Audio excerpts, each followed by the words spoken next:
paragraph number 2. In paragraph number 2, we want to make it very clear why we're not at fault. We're going to have to just refuse to give the customer what they want, and the more clear you are, the better. You want to be very clear. Probably the best way to be clear is you just say you cannot do it. I'm not responsible, and so it's out of my control. Let's look at these examples. Now you can notice right away there's a lot more writing here, isn't there? Well, of course, because we're trying to explain the situation. And when we explain the situation, we have more details to worry about. That's really the key point of the letter of negative adjustment. We want the customer to understand why we cannot give them what they want. They may not be happy with that. They may be dissatisfied with that. They may feel uncomfortable. But at least if they understand why, maybe they can think, well, they can understand our point of view. They can think that we're reasonable. And we take them serious, but we just cannot give them what they want. Let's look at this example number 1. The manager of the store informed me that the first time your computer was repaired, the new power system was in perfect condition.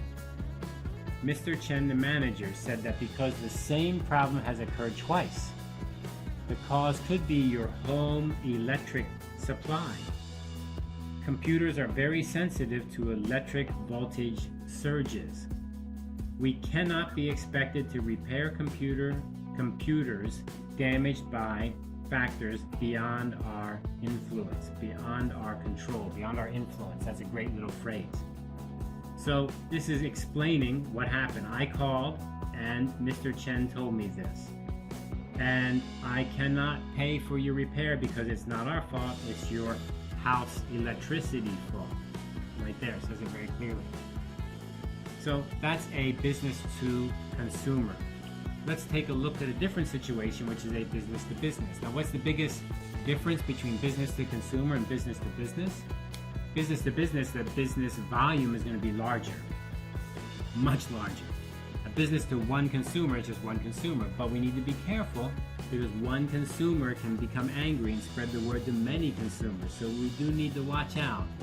But business to business is for sure going to be a larger scale. So we need to write something a little bit more subtle, I would say, or being a little bit more careful about keeping the customer in the future. After studying this problem, I have found a mistake did not take place within our company. As you know, our shipments are sent to a packing house that takes delivery and then packs and ships the products. The company is not contracted by us, but is chosen by your company to consolidate the packing and shipping of products to you. I have verified that the apples were delivered and no defects to the packaging company. You might not have been aware that our deliveries are not packed, but are shipped in bulk by truck to the packing company. We cannot take responsibility for the actions of others after they have taken delivery of the goods. We cannot take responsibility.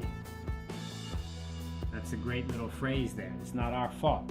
Now this is a little bit complicated, isn't it? What are they trying to tell us here? They're saying that we sent the products, but we did not pack the products. The product packaging is contracted by your company, not by our company. So your company hires the packaging company that packages and then puts it on the ship to send to you, not us. So if there's a packaging mistake, that's not our fault. So I think this paragraph is very clear. The sentences stay fairly short and just tell the story. We send the apples to a packaging company, that's your subcontractor, not us. We cannot pay for mistakes that are not our mistakes. So very, very well done. Not our fault. Remember though, there's no way the client is going to be happy about this, even if you write this clearly. I can just see the customer saying, yeah, but we don't trust you. When you sent it, it was damaged. Something like this. I don't know. But we try our best to keep their business. What about the last paragraph, paragraph number 3? We want to make sure that we have this feeling of empathy. That is, I understand you. I understand. I feel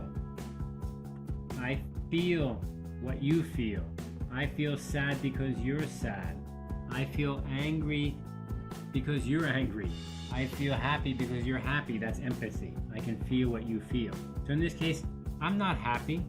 I'm not happy because you're not happy. You need to show that you understand the situation, and the way to do that is usually through a few details and letting them know you investigated the situation.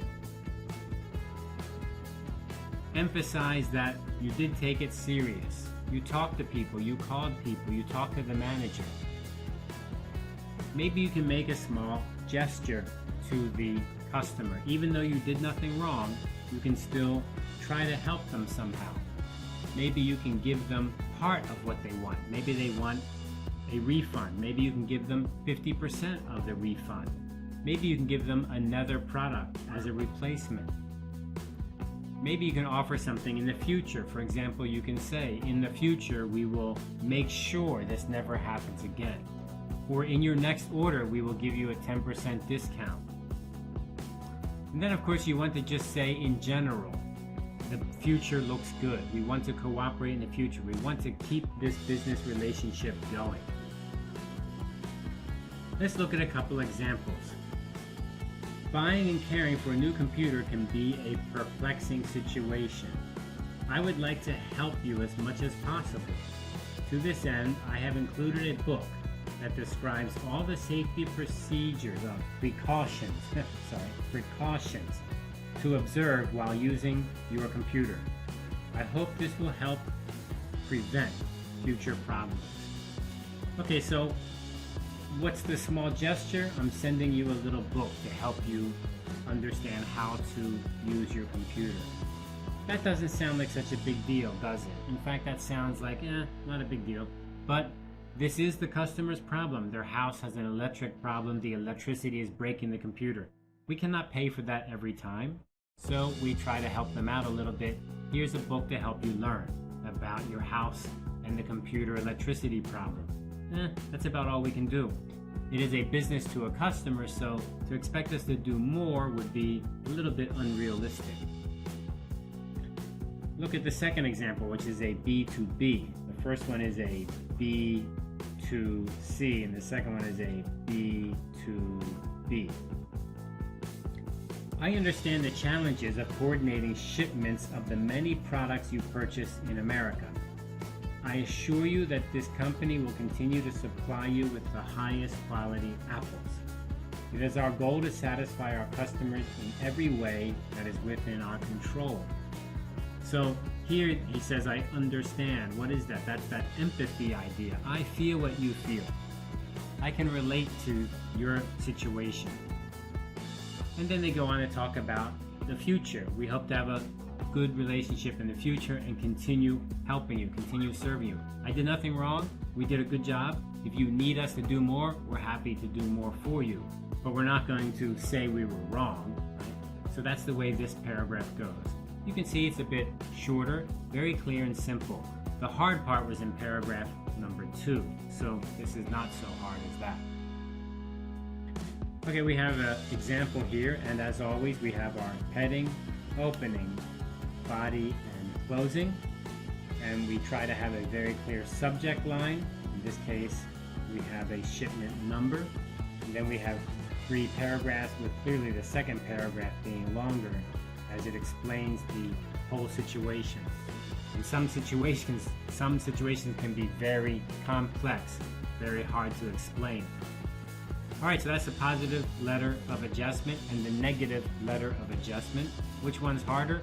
Obviously this one, negative. Very hard to do. What's the goal of a negative letter of adjustment? The goal is always the same. Keep your customers. Keep your customers.